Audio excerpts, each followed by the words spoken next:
I'm on record for the last 3 months of asking leaders to listen to the ground. And I'm happy that my boss, my president, has listened to the people of Kenya. As a truthful and honest man, I must acknowledge that we must engage Generation Z and other young people and all Kenyans, including the church, business community, on critical issues facing them. It seems that either we have not listened enough or we have not communicated our intentions effectively, yet many have voiced their concerns. I would like to take this opportunity to ask our leaders to stop the culture of castigating the people with different views and opinions. It is time for leaders to tone down and stop the habit of talking down to the people. And this brings me to the critical issue why I've called this press conference. As Deputy President of the Republic of Kenya, I and President William Ruto were on the ballot and were given a mandate by the people of Kenya directly. I am an elected Deputy President, I'm not appointed. I therefore have a responsibility to the people of Kenya, and that responsibility is informed by my belief that honesty and truth are critical components of leadership. We have lost lives, property destroyed, anarchy, fear, uncertainty. How did we get here? How did we get here? We were just elected the other day as a very popular government. Where did the rain begin to beat us? Where did we stop listening to the people? President William Ruto and I were the darling of the Kenyan people by listening to them, by engaging them.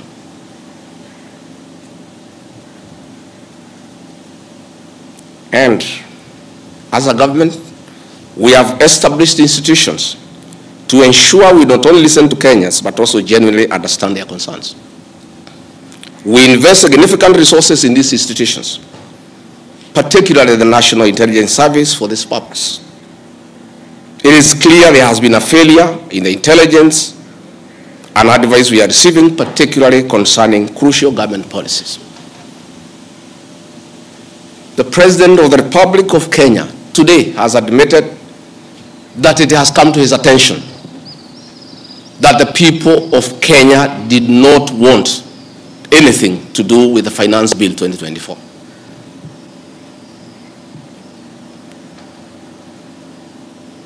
The President has now agreed that we need to listen to the people. And I sympathize with my boss, President William Ruto, because this information was not available to him. I know President William Ruto. Had he known 2 months ago that the people of Kenya did not want anything to do with the Finance Bill 2024, he would not have asked his parliamentary party to push it through. Yet, we have an organization paid by the public to give him and government such information. And that is where the problem is. We have a dysfunctional National Intelligence Service that has exposed the President, the government, and the people of Kenya. Had the National Intelligence Service briefed the President 2 months ago about how the people of Kenya feel about the Finance Bill 2024, so many Kenyans would not have died. Property would not have been destroyed. Offices would not have been touched. There would have been no mayhem. But they slept on the job.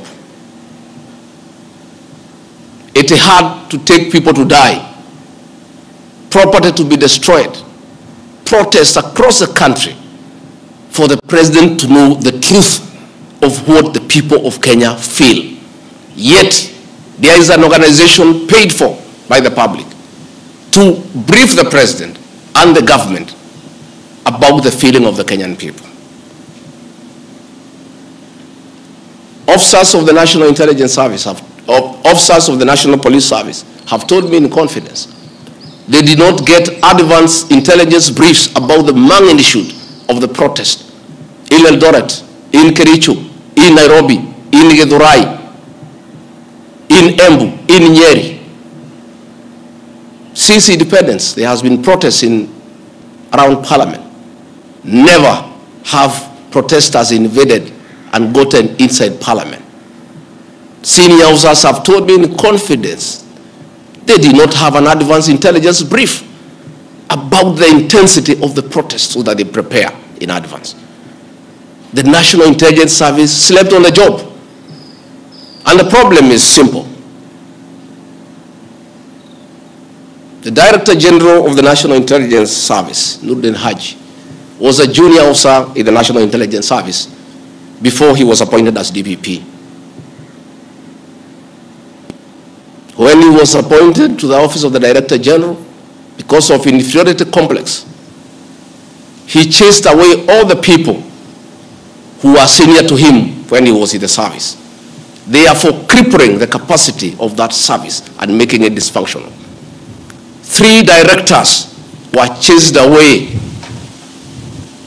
and reassigned to desk jobs in ministries across government. 13 assistant directors